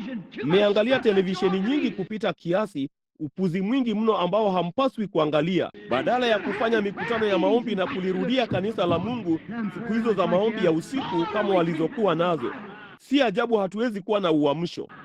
Mungu angeweza kumtuma Oral Roberts fulani, Tommy Hicks fulani na nani kote nchini, na bado hatuna kitu cha kujengea juu yake mpaka tutakaporejea kwenye ule uamsho wa kale wa Mtakatifu Paulo na kumwamsha Roho Mtakatifu kurudi kanisani tena. Mashemasi kanisani waliooa mara 4 ama 5 na kila namna ya upuuzi, wakati mkijua hiyo si Biblia. Amina. Nilimwambia mama mmoja hivi majuzi, yeye alisema, nakwambia mimi sivai maskini kaptura hizo. Kasema, mimi huvaa suruali ndefu. Nikasema, hizo ni mbaya zaidi. Kweli. Naam, yeye ni mbaya. Biblia ilisema ni chukizo kwa mwanamke kuvaa vazi limpasalo mwanamume. Huo ni uchafu. Naam, mwanamke fulani alisema hawatengenezi nguo zingine tena. Wangali wanatengeneza cherahani, nawe unaweza kununua kitambaa. Hakuna udhuru. Unachohitaji ni ubatizo wa Roho Mtakatifu. Mtindo wanaoanzisha ni dhihaka. Amina. Mnafikiri nimerukwa akili, bali sivyo. Ninajua mahali nilipo hasa. Hiyo ni kweli. Naam, wanavaa jinsi hiyo na kuingia mtaani. Huenda ukawa mwadilifu kwa mumeo uwezavyo kuwa, huenda ukawa binti mwadilifu sana kwa mpenzi wako uwezavyo kuwa, bali kwenye siku ya hukumu utawajibika kwa ajili ya uzinzi. Utakuwa na hatia ya kufanya uzinzi. Yesu alisema, yeyote amtazamaye mwanamke kwa kumtamani amekwisha kuzini naye moyoni mwake. Ulijianika hivyo, naye mwenye dhambi akakuangalia. Wakati akiwajibika kwa ajili ya uzinzi, ni nani mwenye hatia? Wewe, kwa kujianika namna hiyo. Amina. Sasa hiyo ni kweli. Msinikasirikie sana. Hilo ni neno la Bwana. Lo, tunachohitaji ni kongamano katika Pentekoste. Naam Bwana, kweli kabisa, turudi kwenye kongamano la Kipentekoste. Tunaona Musa alisimama pale hata Mungu akampa maagizo. Ndipo alipotoka nyuma ya mwamba huo, ningemwazia akisema, haya tusonge mbele. Baadhi yao wakasema, twende mbele wapi? Endeleeni tu kusonga mbele hivyo tu. Wakati mguu wake ulipoyagusa maji, bahari ya Shamu ilirudi nyuma, nayo nchi kavu ikatokea. naye akatembea kupitia nchi kavu, maana alifanya kongamano na Mungu. Lo, kunayo makongamano mengi tunayoweza kunena habari zake. Kulikuwako na kongamano la tanuru iliyowaka moto, kulikuwako na kongamano katika tundu la simba. Tumekuwa na makongamano mengi. Hebu tuliendee lingine, linaitwa kongamano la Getsemane. Hilo hapo lilikuwa ni kongamano la kutisha mno. Haikumbidi kufa kijana mwanamume, haikumbidi kufanya hivyo, lakini alipowaona binadamu waliopotea katika hali yao, kasema, si mapenzi yangu bali yako yatendeke. Malaika walikuja wakamhudumia. Hiyo ndiyo. Ndipo baada ya kifo chake, kuzikwa na kufufuka, ilibidi kuwe na kongamano lingine, jinsi ambavyo kanisa la Kikristo linapaswa kuendeshwa. Kama linapaswa kuongozwa na maaskofu, ama kama linapaswa kuongozwa na mapapa, ama jinsi linavyopaswa kuongozwa. Kwa hiyo Yesu akawaambia katika Luka 24:49, ngojeni tu huko juu katika mji wa Yerusalemu, ninapaa juu kufanya kongamano na Baba. Nitawatumia neno baada ya kitambo kidogo, bali ninyi ngojeni huko mpaka nyinyi. Nitawaambia jinsi linavyopaswa kuendeshwa. Kama Petro atakuwa ndiye papa wa kwanza au la, kama tutakuwa na maaskofu na maaskofu wakuu na wazee wa jimbo na kila kitu kingine, tutafanyaje jambo hilo? Tutangojea tuone. Ndipo wakawa na kile wanachokiita kongamano la Kipentekoste.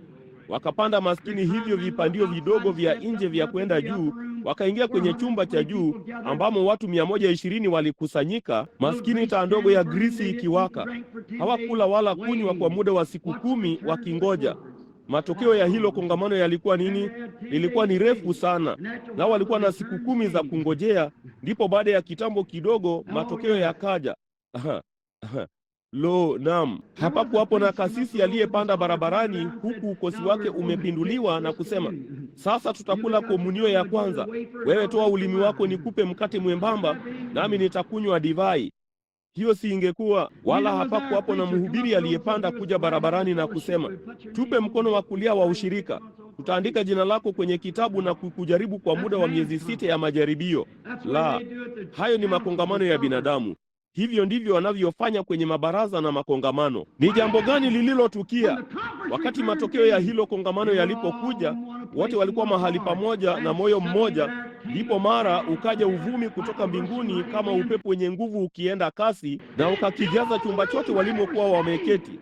Dini zilizogawanyika zikawakalia kama moto, nao wote wakajazwa na Roho Mtakatifu, wakaanza kunena kwa lugha zingine kama Roho alivyowajalia kutamka. Haya yalikuwa ndiyo matokeo kutoka kwenye makao makuu. Roho Mtakatifu alikuwa aliongoze kanisa, sio mafundisho ya sharti ya kujibunia, bali Roho Mtakatifu.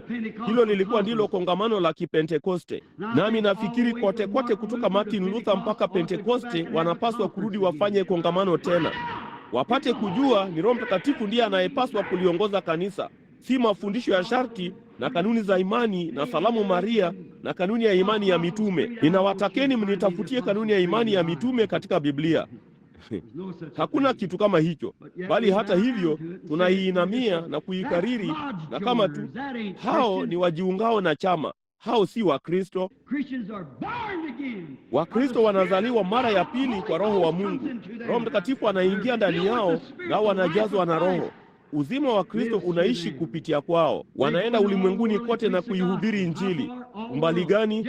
Ulimwenguni kote. Kwa ajili ya kizazi hiki tu, ulimwenguni kote. Ishara hizi zitafuatana na hao waaminio. Umbali gani? Ulimwenguni kote, kila kiumbe kinachoamini. Jina langu watatoa pepo, watasema kwa lugha mpya, wakishika nyoka ama wakinywa vitu vya kufisha havitawadhuru. Wakiweka mikono yao juu ya wagonjwa watapata afya. Hivyo ndivyo maagizo yalivyokuwa. Haya yalikuwa ndiyo maagizo kutoka kwenye hilo kongamano kutoka kwa Mungu mbinguni, akashusha chini matokeo, upepo wenye nguvu ukienda kasi. Lo, umbali gani!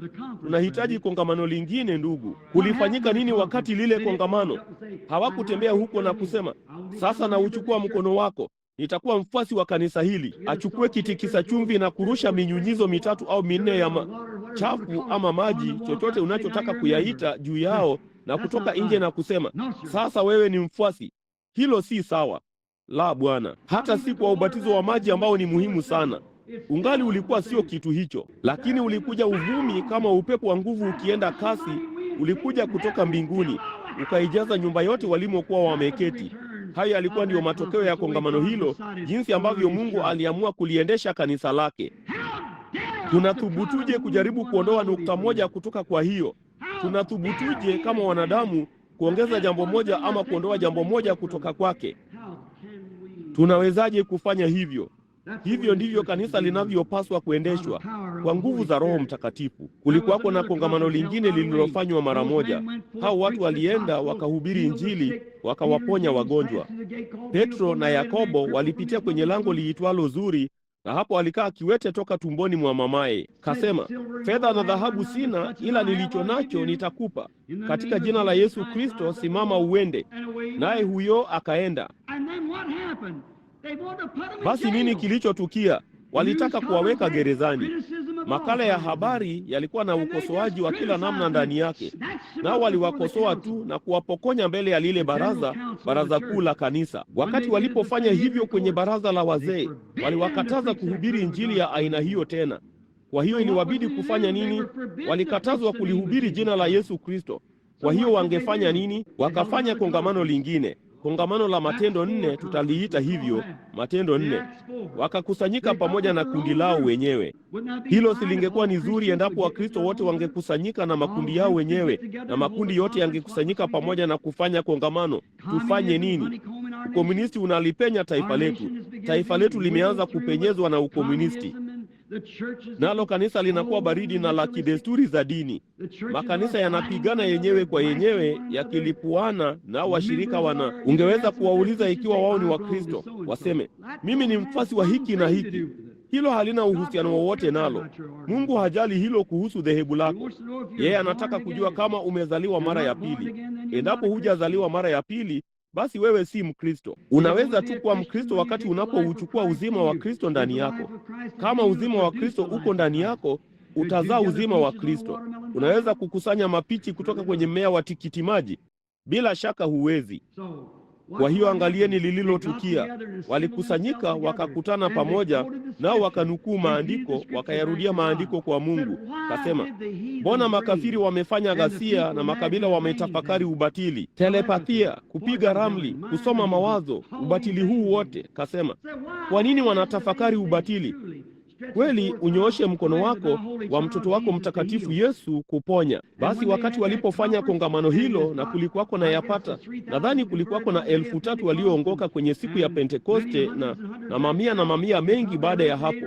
Labda walifikia katika watu 8,000 ama 10,000 wamekusanyika chumbani kuomba. Ndipo walipofanya hivyo na kuomba wote kwa moyo mmoja, wote wakati huo, Biblia ilisema ya kwamba jengo lilitikisika ambamo walikusanyika pamoja. Jibu likaja, nayo Biblia ilisema walihubiri neno la Mungu kwa ujasiri. Watu wengine wanaogopa kulihubiri neno, wangefukuzwa kanisani mwao, dhehebu lao. Wanaogopa hilo. Basi tunahitaji kongamano lingine, kongamano la Matendo 4. Unahofia yale mtu mwingine atakayosema? Maadamu Mungu alilisema, dumu pamoja nalo, ishi nalo, kufa nalo. Kweli, nawe utafufuka nalo. Jambo pekee utakalofanya, njia pekee unayoweza kufufuka. Kongamano. Tunachohitaji ni kongamano. Njooni tusemezane, asema Mungu. Kama kanisa langu la kwanza lingesema, Mungu angekuja chumbani usiku wa leo na kusema, kama nililichagua kanisa langu la kwanza, nao walikuwa na baraka za Pentekoste juu yao, na yale waliofanya, walitoka wakaenda na kuonyesha ishara za kule kufufuka. Hebu tuje tukasemezane ni kwa nini hatuna hayo usiku wa leo katika makundi yetu ya Kipentekoste, katika makundi yetu ya Methodisti, katika makundi yetu ya Baptisti, katika makundi yetu ya Presbiteri. Kuna shida gani? Kuna kasoro fulani. Kwa hiyo hebu tuje tukasemezane. Tungewezaje kusemezana? Pamoja na Wamethodisti, pamoja na Wabaptisti, pamoja na Presbiteri? La, Bwana. Tunaweza tu kusemezana kwa neno la Mungu. Nalo kanisa la kwanza lilijazwa kwa Roho Mtakatifu, likatoka likaenda katika ishara kuu na maajabu. Maisha ya Yesu Kristo yalijionyesha yenyewe katika maisha ya kila mmoja wa watu hao. Hebu tuje, mbona haya tusemezane, asema Bwana. Haya tuje na kusemezana. Ingawa dhambi zako, kutokuamini kwako ni kwekundu sana, nitakufanya kweupe kama theluji. Zijapokuwa nyekundu kama bendera, zitakuwa nyeupe kama sufu. Nitawapa uamsho. Nitairudisha miaka yote iliyoliwa na madumadu, iliyoliwa na nzige.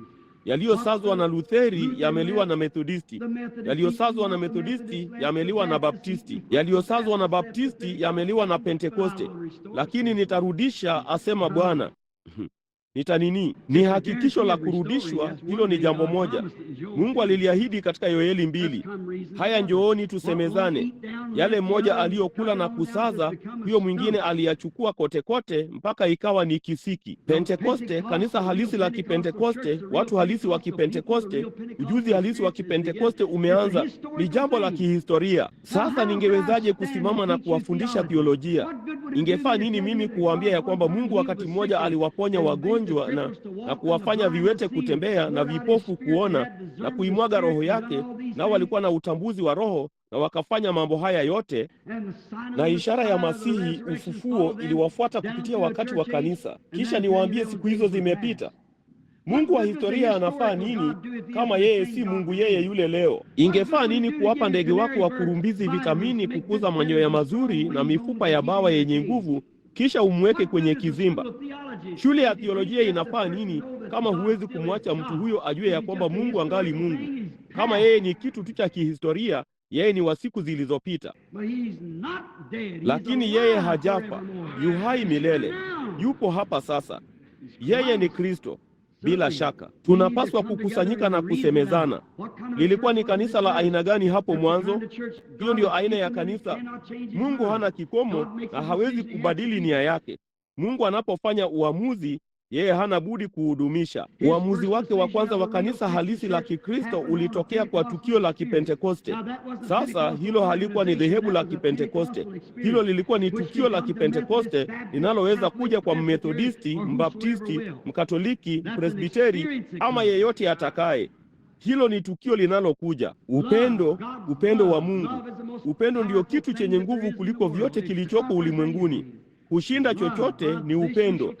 Kwa huu utashinda kwa upendo wa kiungu, kupendana, kuipenda huduma ya Mungu, kumpenda Kristo, kuwapenda wanadamu wanaoteseka. Hivyo ndivyo unavyoshinda. Naam, walikuwa na kongamano, nao wakapata maagizo, kisha wakaondoka, nao wakamhubiri Mungu, neno la Mungu kwa ujasiri. Sasa nitazungumza juu ya kongamano moja zaidi kwa muda kidogo tu. Huenda ulikosa kongamano la Geneva, huenda hata hukusikia matokeo kwenye redio. Huenda ulilikosa lile la Getsemane ambalo ulilikosa. Huenda ulilikosa la bahari ya Shamu, ulilikosa. Huenda uliyakosa makongamano haya yote, bali hili hapa moja ambalo utasimama. Hilo ni kongamano kwenye hukumu. Nyote mtakuwa kule. Kila mmoja wetu atasimama kwenye kiti cha hukumu cha Kristo kutoa hesabu ya yale tumefanya na Kristo pamoja na neno lake. Kutakuwako na kongamano, nawe utakuwa pale. Sijali unayofanya na maisha yako. Ungeweza kujinyonga, uwe na hatia sana, hata mwili wako uchomwe moto na kupelekwa huko baharini na kupuliziwa kwenye pepo nne. Utakuwa pale kwa vyovyote vile, kwa kuwa kila goti litapigwa na kila ulimi utakiri. Huenda kumekuwa na kongamano kubwa mno na mengi ya hayo ambayo ungeyakosa, bali kuna moja utakalohudhuria. Nami nitakwambia, kila unapoona nywele zenye mvi inamaanisha ya kwamba unaenda. Kila unaposikia king'ora, wewe ni kongamano utakalokabiliana nalo. Mauti yanakukabili uso kwa uso. Kijana ama mzee, hata uwe nani, uko njiani mwako. Kila wakati unapopitia makaburini, inanena ya kwamba unakuja kwenye kongamano hilo. Kila wakati unaposikia mahubiri yakihubiriwa, wimbo ukiimbwa, inamaanisha unakuja kwenye kongamano hilo, nawe utakuwa kule. Nawe utawajibika kwa yale umefanya na neno la Mungu, pia na mwana wa Mungu, vile vile na Roho Mtakatifu ambaye yeye alikutumia. Utawajibika. Utakuwa kwenye kongamano hilo. Kwa hiyo kama mpo hapa usiku wa leo, enyi marafiki, na hamjawahi kuwa na kongamano hilo pamoja na Mungu, dhambi za watu wengine huwatangulia, zimeungamwa, za wengine huwafuata. Kama zako, kutokuamini kwako hakujaungamwa bado, mbona usiwazie hilo wakati tukiomba, tunapoviinamisha vichwa vyetu.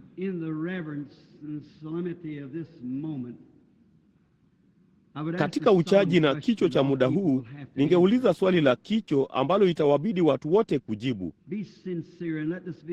Iweni waaminifu, na hebu huu uwe ni wakati wa kujichunguza moyoni mwako. Utafanya nini baada ya kongamano hili? Hili ni kongamano usiku wa leo ambapo tumekusanyika hapa kwenye ukumbi huu wa michezo ya viungo kuzungumzia neno la Mungu katika kumbi na kadhalika, kama tu walivyofanya katika siku za mwanzoni. Neno lile lile la Mungu limehubiriwa. Itakubidi kuwajibika kwake siku moja. Kunao wale hapa usiku wa leo, ama ni wangapi? Ninajua kunalo kundi ambalo lingeniambia jambo hili: Ndugu Branham, sijawahi kuzaliwa kwa Roho wa Mungu, sijawahi kumpokea Roho Mtakatifu wa Mungu. Nami najua kama nikisimama kwenye lile kongamano, nikiisha kuambiwa dhahiri sana na maandiko, nikashuhudiwa na Roho Mtakatifu, itanibidi kutoa hesabu ya maisha yangu kwenye siku ile. Nitamwinulia Mungu mkono wangu na kumwomba anirehemu, nami ninataka kongamano sasa hivi pamoja na Mungu. Ningetaka kulizungumzia pamoja naye sasa hivi. Sasa huku kila kichwa kimeinamishwa, walaaniwe watakao yainua macho yao. Ungeweza kuinua mkono wako na kusema, niombee ndugu Branham, bado sijampokea Roho Mtakatifu. Mungu akubariki. Mtu mwingine, hakika ungekuwa mwaminifu kwenye wakati kama huu kwenda kwenye kongamano. Mungu akubariki mama. Mungu akubariki mama. Mungu akubariki wewe hapa. Unaelekea kwenye kongamano. Pia kumbuka, haidhuru umekuwa mwema jinsi gani kanisani, hilo halifanyi jambo lolote. Mafarisayo katika siku za Yesu waliishi maisha matakatifu zaidi kuliko yeyote wetu hapa Marekani anavyoishi, bali walihesabiwa kuwa waovu kwa sababu walikuwa ni wenye dhambi, wasioamini katika Kristo na neno lake. Nami nimewaambia dhahiri, lile kongamano, wakati Mungu alipotaka kuamua alitaka kanisa la aina gani, lilikuwa ni kanisa lililojazwa na Roho kutoka Pentekoste. Endapo huja kutana na kongamano hilo bado, waweza kuinua mkono wako na kusema, ndugu Branham, niombee. Mungu akubariki wewe. Katika roshani mkono wangu wa kushoto, kunaye yeyote huko juu? Ungeinua mkono wako kwa utulivu, huku vichwa vyenu vimeinamishwa, kila mtu akiomba tafadhalini. Roshani upande wa kushoto, roshani upande wa nyuma, roshani upande wa kulia. Sasa kumbukeni, siwezi kuwafanya mfanye hili, ninaweza tu kunena neno, ni juu yenu kuamua. Ila kumbukeni, ujumbe huu utawahukumu. Uko kwenye kanda ya sumaku mbinguni, nayo itachezwa tena kwenye siku ya hukumu. Endapo hujampokea Roho Mtakatifu wa Mungu bado, kamwe hujawa na kongamano hilo na kukutana kama walivyofanya kwenye kongamano la Kipentekoste, hujawahi kumpokea bado, inua tu mkono wako useme, niombee ndugu Branham. Mtu fulani ambaye hajainua mkono wao kwa Mungu, inua mkono wako. Baba yetu wa mbinguni, wewe unaiona hii mikono ya hawa watu. Kulikuwako na wengine ambao waliinua mikono yao, nao walitaka kukumbukwa kwa maombi, ujasiri tosha, jinsi wanavyopaswa kuwa wenye shukrani. Yesu alisema, hakuna mtu awezaye kuja kwangu asipovutwa na Baba yangu kwanza. Wazia juu ya wale tunaowajua wanaoketi papa hapa ambao hawakuinua mikono yao. Sasa wewe ni mtambuzi wa moyo. Wale ambao ulinena nao wala hawakuinua mikono yao, itakuwaje kwa hao watu kwenye hiyo siku ya hukumu, hapo kongamano la mwisho litakapofanywa? Ndipo itaamuliwa ni nani ambaye alipokea na ni nani hakupokea, ambao majina yao yalikuwa kwenye kile kitabu. Wewe ulisema, wale walio kwenye mkono wangu wa kushoto nitasema, ondokeni mkaingie katika moto wa milele ambao ulitengenezewa Ibilisi na malaika zake. Nasi tunajua ya kwamba wakati umekaribia. Tunaona ulimwengu katika hali ya kutikisika, kutetemeka, tukijua ya kwamba atomi hivi karibuni zitakuwa zikiungua, mbingu zitawaka moto kama vile Mtume Petro alivyosema, nao utateketea kwa moto mkali. Atomi za duniani zitashika moto hivi karibuni. Kutakuwako na kubadilishana, wala hapata kuwapo hata na mavumbi ya watu yatakayosalia. Halafu nini Bwana? Labda miaka 500 kutoka sasa, jiwe la kale la kaburini lililopuliziwa huko ng'ambo katika pepo zivumazo, jua kali sana linalowaka, wakati likiwa karibu na jua kwa ajili ya kutakaswa kabla ya ule utawala wa miaka 1000. Labda jina la baadhi ya watu hapa litakuwa limeandikwa kwenye hilo. Nafsi zao zinazozurura zitakuwa wapi? Jalia wasiuangalie ulimwengu huu mambo leo sasa, bali jalia waangalie aliko Kristo, wausikilize ujumbe na mjumbe anayenena moyoni mwao. Wabariki wale walioinua mikono yao Baba, jalia wampokee Roho Mtakatifu, naomba katika jina la Kristo. Na huku vichwa vyetu vimeinamishwa kwa muda kidogo tu, hivi kweli ulimaanisha hilo? Waweza kuja hapa madhabahuni. Simama kutoka kitini mwako sasa, wewe uliyeinua mkono wako, na nyinyi ambao hamkuinua mikono yenu, kama mmekuwa kwenye mikutano ya usoni ambayo mtaiona hapa pia, mumuone yeye kwa maombi akiyafungua macho ya watu walio vipofu, mumuone yeye akiwaponya hao walio viwete na wamepinda-pinda, mumuone yeye akishuka chini na kuyatambua mawazo yenyewe ya moyo wa watu, kama tu yeye alivyosema. Sasa huyo ni Roho wake ambaye anazungumza nanyi sasa, Roho mliyemuona hapa usiku wa leo, aliyejua siri za moyo. Roho yuyo huyo ananiambia kunao wengi hapa wanaopaswa kuja. Simameni sasa, mje hapa na kusimama kuzunguka jukwaa hili dogo hapa kidogo kwa ajili ya maombi. Mtakuja. Mungu akubariki. Mungu akubariki mama. Mungu abariki.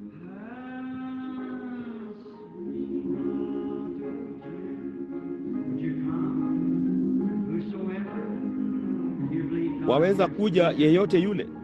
Unaamini Mungu husikia maombi? Njoo na moyo mwaminifu.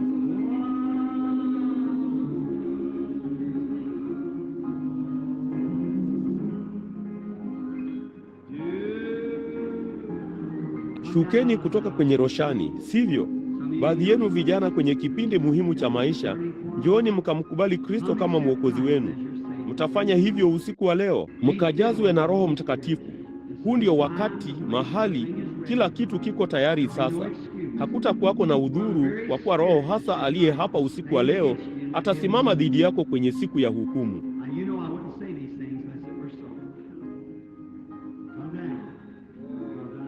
Sasa mnajua nisingesema mambo haya isipokuwa yawe hivyo. Shukeni kutoka kwenye roshani.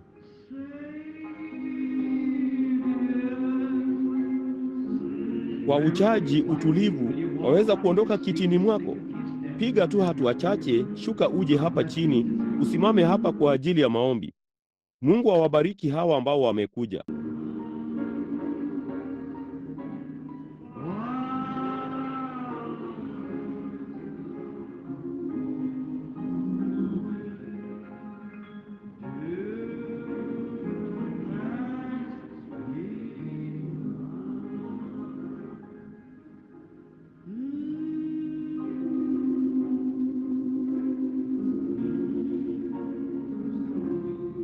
Nilisimama karibu na maskini msichana aliyekuwa akifa si muda mrefu uliopita.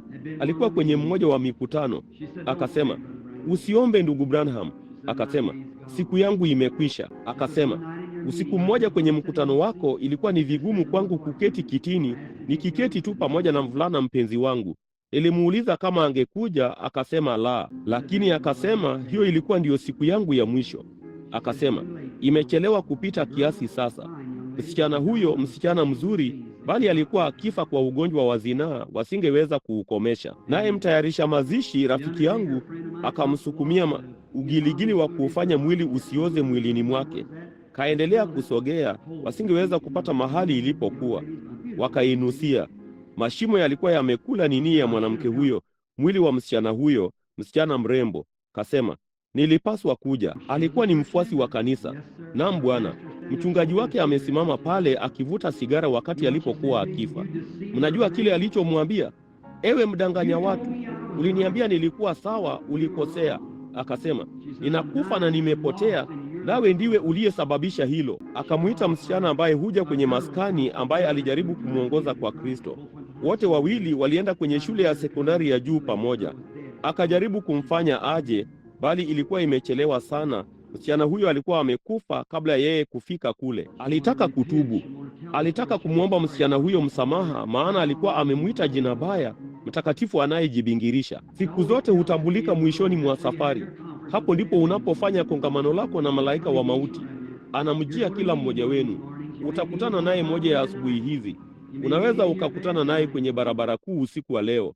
Huenda ukakutana naye kitandani mwako usiku wa leo. Utakutana naye mahali fulani, nawe utafanya kongamano. Anavizia karibu sasa. Malaika wa Mungu wanavizia karibu. Utawataka waitetee kesi yako kwenye siku hiyo. Wanazungumza sasa. Hivi hutakuja mara nyingine tena tunapongojea?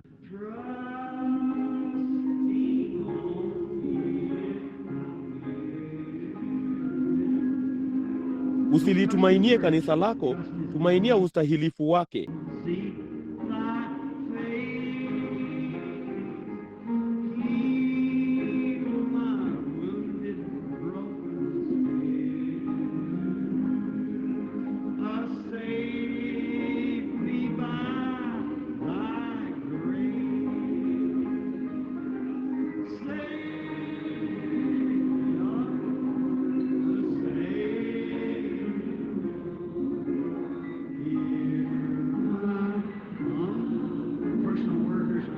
Wafanyakazi wa binafsi, mwaweza kuja sasa.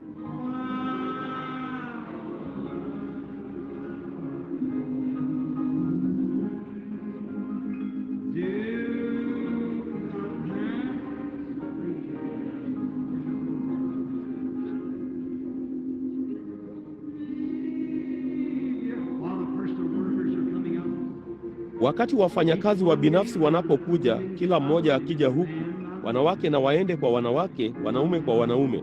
Njooni sasa, haya tusemezane, asema Bwana. Dhambi zako zijapokuwa nyekundu sana, zitakuwa nyeupe kama theluji.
Hivi hamtatoka sasa?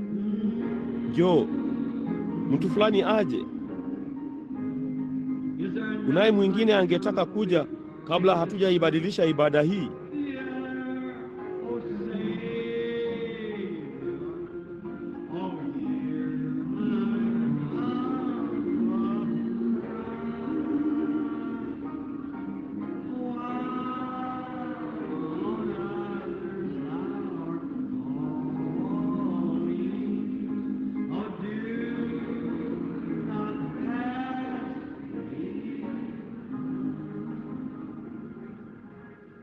Sasa ni wangapi humu ndani wangetaka kuyaweka maisha yao wakfu upya kwa Kristo?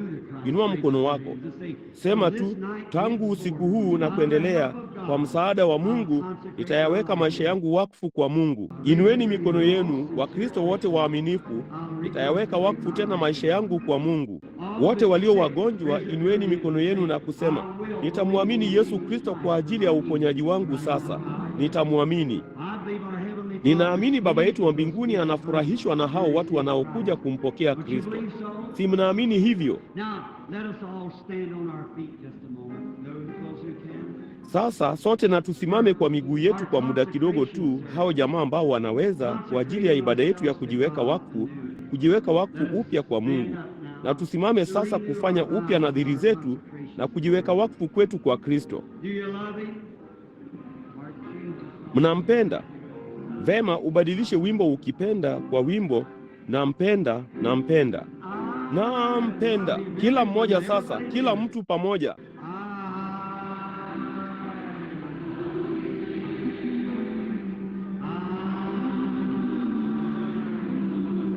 Sasa jiweke wakfu kwake.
Sasa kila mmoja inamisha kichwa chako sasa, na katika maombi ya kujiweka wakfu jitolee mwenyewe kwa Kristo, wakati nitakapomwomba mmoja wa hawa wahudumu hapa kama atakuja na kuomba maombi ya kujiweka wakfu.